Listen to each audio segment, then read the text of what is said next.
factors? And what are some of your thoughts in tackling the cost of living in your county specifically? More save for Kisii. Kisii is known to be a rainy county that will receive rain for 10 months out of the 12. But we've seen a prolonged drought now we call it a drought, now that is entering the second month without rain. This is the longest drought we have seen. Now, specific to your county? In my county. Mm-hmm. And what we realized that, yes, it should be a planting season now. People, they have plowed their pieces of land, but they are unable to plant because there is no rain. Again, save that in my county, I'm talking about my county, yes, to some extent, people have little food, which they harvested from the last harvest they had. But indeed, the cost of living is something that is biting every person down there, because the fuel is that it has gone too high. Mm. And when fuel is high, you expect even cooking oil, again, the best things that people are consuming down there, also the prices are very high.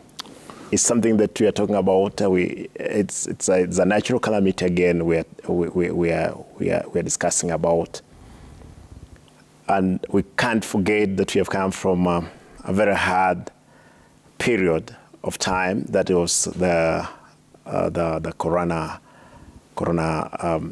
period that we experienced, the Ukraine-Russia war. Which is why I'm wondering, so any specific proposals now for what you're doing, either in terms of your engagement with national government or just what are you doing to alleviate the suffering of? I can tell you the national government, there is nothing much that it can do, because, again, even the resources you saw, many people coming on board, contributing some 100 million, 20 million, which can't help what is happening in the Northeastern. The same thing, I've just given you an example of my county. To some extent, yes, as we'll say, we are better off at the moment. But the immediate interventions, because we have arable land, which is regrettable, where we could have produced enough. I hope, again, this administration of Honorable William Ruto will think around, because, again, we're going to see this again appearing in the other sphere of years if we did not take earlier interventions as a government. We have been given a responsibility as leaders to think for our people, and we should think so. Governor Kang'ata, on the back of that, I think in October 2022, it was reported that drought-induced hunger in Muranga's South Sub-County was pushing children in poor families to skip classes, to beg for food in villages and market centers. I think this was reported in the media. What's the farming situation like right now in your county, and what solutions are you providing? Yes, it is impacting the people of Muranga greatly, particularly what we call the lower region of Muranga. And what are we doing? Several things. Number one, that region where that issue was reported grows a lot of mangoes. So for the first time, Muranga County aggregated mango farmers and we formed a cooperative called Lower Muranga Cooperative Society. We negotiated with two private companies. One is called Kevian Limited, based in Thika. The other one is called Sunny Mango. It is based in Kambiti in Muranga. We negotiated into an agreement where mangoes brought to the two companies will be bought at Kenya shilling 16 per kilogram, up from about 4 shilling. And currently, we have taken almost 40,000 kilograms of mangoes, which used to go to waste, although are being bought very cheaply. We hope very soon, once we process those payments, we will be able to at least address the problem of poverty in that lower region. Secondly, we have entered into a partnership with an NGO called Food for Education. Because of that problem of hunger, as you have said, children were not going to school. So that partnership makes Muranga County and that entity co-pay into an UJI program. And currently we are now giving 42,000 ECD children Uji program. That, at least from where we sit, alleviates the problem of hunger, which is currently bedeviling Murang'a and the larger Kenya. Okay. Governor Ratti, on the back of that, it's clear that no county is an island. You must engage well with other counties. You must engage well with the national government. We now find ourselves in an interesting situation as a country politically. We have two very dominant, political divides. One political divide says we don't recognize the presidency. The other divide says, if you then don't recognize the presidency, why do you come to the offices of the executive to seek for support for your counties, for example? How are you navigating this to ensure that you deliver for Kisii County, even as you pursue whatever political interests you may have, Governor? More, we have 48 governments, one nation. And for government, we are having the vertical relationship. At any given time, I must have been seen, for my case, at State House, to have a discussion with the president. This was basically on government-to-government discussion, because what I was looking for is what the national government is able to do, signing sovereign guarantee for the monies which were supposed to have come to Kisii under the Kenya-UK Health Alliance. That is the case for Kisii. And again, this was money which was, Kisii is the hub with the model of the satellite universities, that is Maseno, Masinde Mulilo, and Egerton. Therefore, basically, when we are engaging with national government, we don't go there to beg. We have our share in the cake of this country. Therefore, myself, as it were, I'm in Azimio. And I strongly believe in Azimio principles that we stood for. My brother here is in Kenya Kwanza. You never see me changing my position to get into Kenya Kwanza as a governor, because I have my share, which is enough. The only thing I'll do is where the national government must supplement the county government. Again, the county government has to supplement the national government. That's the best principles that we stand in for. So when you hear leaders saying, if you or your political leadership or party leadership doesn't recognize the executive, don't bother coming to seek development. You see what happens, Maura. Yes, we went into election where we believe strongly as Azimio we won the elections. We went to court. The courts pronounced itself on the matters of the petition we had put in there. Yes, we agree. We respect the position of the court that the government of His Excellency Dr. William Ruto is the legitimate one in place at the moment. But on our side, my leaders in our side, we are saying we believe strongly we won the elections. We got 8.1 million when Honorable William Ruto got 5.1. Those are your projections? Those are our projections through the whistleblower who has given us that information. But we believe strongly that, again, after, it's unfortunate I saw the Deputy President saying that now those ones who voted for us, we must eat fast. I want to remind the Deputy President that they have already they are the people running the government. The President is the one running the government. They have nothing completely to think that they can exclude other Kenyans from sharing this cake, because we pay taxes, all of us together. And some hardline positions, they are uncalled for, like the one for the Deputy President. Therefore, we are asking ourselves that, yes, we will continue with our politics, but can we, first of all, provide for our people who are suffering in the country? If we look what's happening down from the national government to county government, it's bad. Unless, again, we put proper mechanism on how to control the runaway corruption in both, especially in the county levels. We can't help. We'll politic throughout. The country remain poor as it is. And I want to talk about that corruption, but let me get a response from Irungu Kang'ata.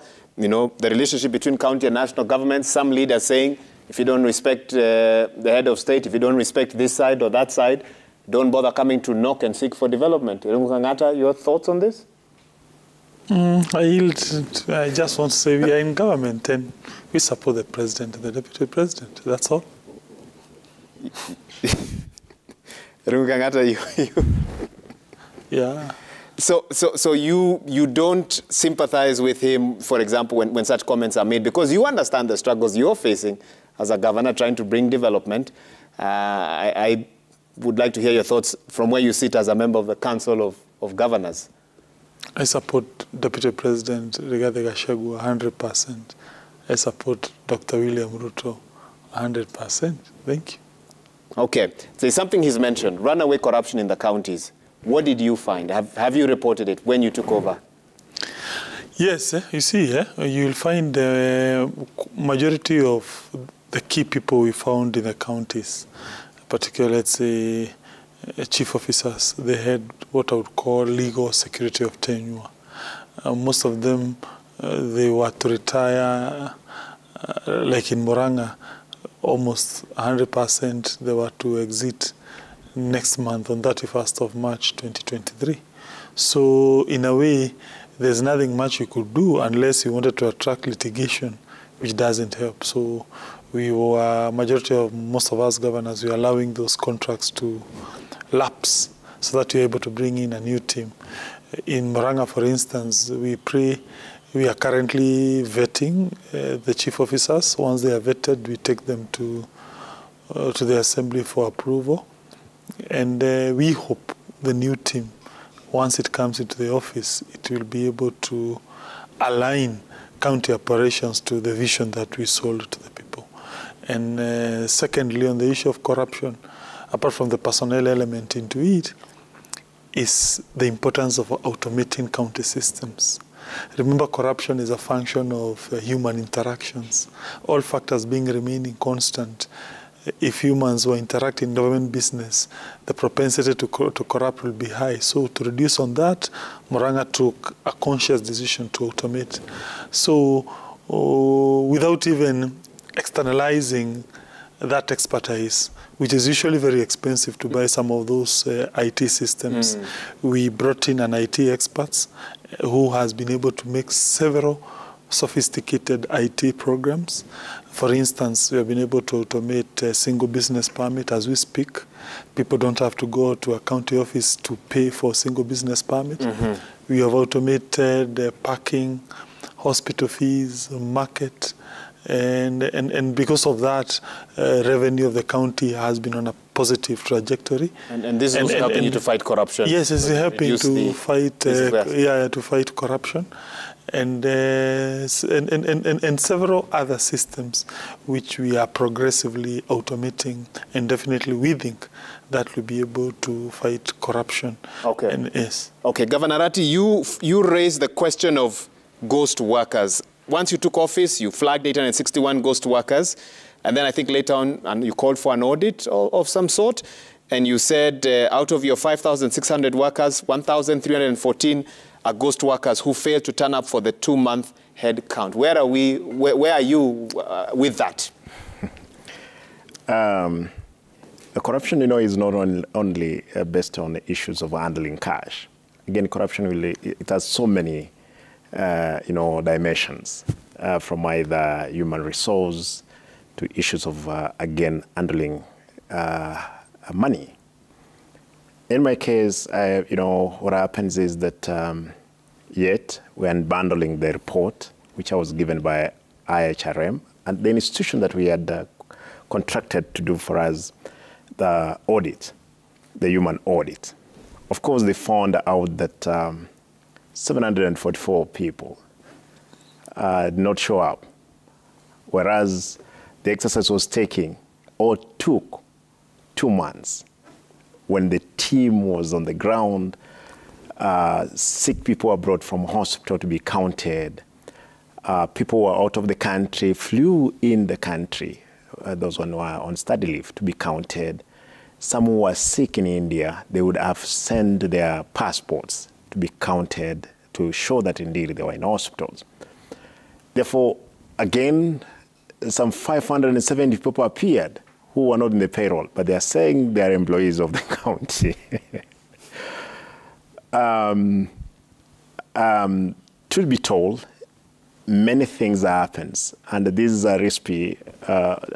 Don't talk of even those ones who have fake certificates. There are those elements who could be found. But it's a wanting situation, especially in my county. Again, we are at 62% in wage bill against the advice and the ceiling of 35. You don't expect development to take place with such kind of wage bill at 62. And this wage bill, if indeed there are people who are in office, you'll always say, yes, there is some work. But people are not working, people are not there.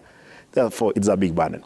Though now I've seen EACC has called for that report for them to take action. And this year I know they'll come in, and I'm ready to give them. How long will it take you to move from 62 to 35? You're the governor now. All eyes on you. Probably after again getting the report, there is a sensitive part of that report of certificates that is supposed to be coming in. Again, I don't want to disclose about it. Is until that we've gotten all details. Certificates of some of the workers? Some of the workers. Okay, you'll find, question. You'll find somebody having a degree certificate from an institution which doesn't offer completely a degree program. You see, such are the kind of the things in the report. But notwithstanding, pending bills, something that we mentioned earlier, in my county, out of 1.8 billion, I've told you that there is a likelihood, which report I'm supposed to be getting again next week, that we may be paying around too close to $500 million. Therefore, all the other money, it's money which was being squandered away. Therefore, and this one is not only in the county government. I'm told most of the people, again, involved in this, either they have gotten jobs in other counties as CECs, as chief officers, others they are looking for jobs in the national government, and some of them will get into the system. Again, we're asking ourselves, indeed, even you as a national government, check these people from the counties. What has been their role in promoting accountability? With the concerns, Governor Kang'ata, about wastage at the county level, are you as governors concerned about wastage at the national level because it affects what you get in your county at the end of the day? I've no doubt the National Assembly, who as the oversight entity, will definitely ensure there is no wastage in the national government. I've no doubt it will do a good job towards checking on that. Does it? But definitely it does concern us. I'm a Kenyan, and definitely I would want a good government in the national level. And if there is wastage, we'll definitely be impacted negatively. Yes. For you, ghost workers, which he raised as a key concern, and a few other governors, was not as big a concern in your county? It was. We did an audit, which was superintended by some officials from the Ministry of Public Service Commission, which is a national entity. We found about 80 ghost workers. We stopped their salaries, and we're in the process of getting them out of the payroll, and definitely that was wrong. This was a real big issue, it seems. Governor Ratti, before we wrap up on matters, Kisi, and this is more towards the political side, there was a rally in your county on the 18th of February, and some skirmishes were reported after that rally, and you then asked the Interior CS to investigate the skirmishes. What were your concerns around that?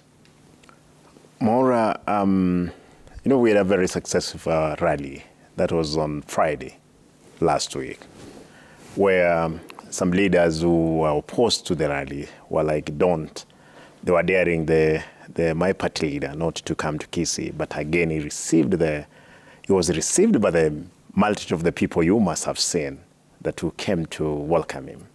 Therefore we finished. But I believe strongly that some elements, and I want to, without missing words here, there are elements who want to show that, indeed, Kisii has a problem with Raila, and they wanted to wage war. This is very important. They wanted to wage war either between ourselves and the national government through the police. And I don't want to miss my words here. Kindiki has been the person behind the security apparatus in this country when he allows some gangs to be formed in Kisii. I think it's not fair to say that he allowed. Those are very, very strong statement. I'm pulling him his leg here because he's in charge of security. Again, he should have investigated, arrested the perpetrators of the schemers that we saw on Saturday, maiming people, some of them in hospital, under the watch of the police. Some of them, they are saying, we are protected from above. I have had one-on-one discussion with the president. I don't think the president can entertain such kind of businesses in my county. I believe strongly there are those ones who, under the protection, again, without missing words, of the police, took advantage of the situation. Not even taking advantage, because they're saying now is the time to show Simba that we are in power. I'm the governor of Kisii. There is nothing you are showing me that you are in power. I know the person who is the president is President Ruto, and that's all. Therefore, any apparatus, any individual who comes, I'll deal with every individual as he appears on stage. But for the maiming, for the people carrying weapons in town of in Kisii town, in the presence of the police, escorting them, criminals who were released from prison, they are the people leading these protests. It is something that must be investigated, and I won't run away from it. Okay, I'm calling on Kindiki, not another person, to investigate, because I know the people who have been mentioning his name throughout. Okay. Governor Kang'ata, the country, and even as we wind up this discussion, seems to have been on an ending campaign mode. How healthy is this? How can this be ended? Well, I think we agreed we are coming here to discuss county issues with all due respect. And I said I'm not very competent. But the state of our politics affects even your development. He's a very good commentator on such issues. Surely. And you know, can I say my brother Kang'ata, yes, I know him to be a gentleman, but again, he may not comment so much because him is on the side of the bread which is buttered. Therefore, you have to excuse him. Okay. For me, I won't miss. I'll tell you the way it is, even if you're my friend, because what happens is about the welfare. Because if you allow one incident in one county, by the time you're going to quell it down, another county will have picked it up. Okay. The Mungiki then, yes, because it was allowed in small way, yes, it took the government, the whole government, to control it. It was very difficult. And I'm eating into your time because I do want to give him a parting shot, since he has said he doesn't want to comment on that. What's your last word this evening, Governor Kang'ata? Well, first, I think from where I see it, an average voter in Murang'a will be interested to hear his governor discuss issues that affect him. To what extent you are turning our lives around. I think that's what an average Murang'a person should be thinking about. And therefore, I'm not saying discussing national issues is wrong. No, it is good. We are living within a context of a society called Kenya. Which affects the counties. Which affects the county. But from where I see it, how I wish the discussion is more about what is our intervention on healthcare, because that is my direct mandate as a governor of Murang'a. What are we doing about bursaries, to the extent that counties superintend funds concerning bursaries? Yeah, what are we doing as a county to discuss about how to increase the revenues which are collected and internally? I talked a bit about I think those are issues that, okay, I'm not saying we didn't. I'm not saying we didn't, but I'm just trying to say that from where I see it, governors, they have a solemn duty, a very important duty to turn the people's lives around. And I think that's why we should tax our mind upon. And from where I see it, yes, definitely we are still young in the government, but I just want to really thank the people with whom we are helping each other to do our best to turn around the lives of the people of Murang'a. Okay. That includes, for instance, on matter education. We found a fund which was giving a few people some money, which is good. We didn't abolish it, but we improved on it by coming up with a program that touches a little bit more people. For instance, we allowed each ward to get about 1 million shillings for bursary, which now helped about 17,500 people of Murang'a. We also give 15,000 to every pupil who was number 1, number 2, number 3 in every public school in Murang'a. There's 700 of them. And thirdly, we came up with a program to support the orphans of Murang'a. Some of them, we talked to banks, and those banks were able to pay for their fees for the entire period. So instead of helping 875 people, we are now paying for 22,000 people. And for me, those are the issues from where I see it that we really need to tax our mind upon. But that doesn't mean discussing national issues is bad. Thank you, Governor, so much. We'll take that as your last word. Gentlemen, we'll look for another opportunity to have another discussion, but let me first sincerely thank you. In the past, I said in their previous designations, I may have had the luxury of keeping them in studio for longer, but today I'll release them as county chiefs. They have a very busy season. Governor Irungu Kang'ata of Murang'a, thank you for making time for us this evening. Governor Simba Arati of Kisii County, thank you.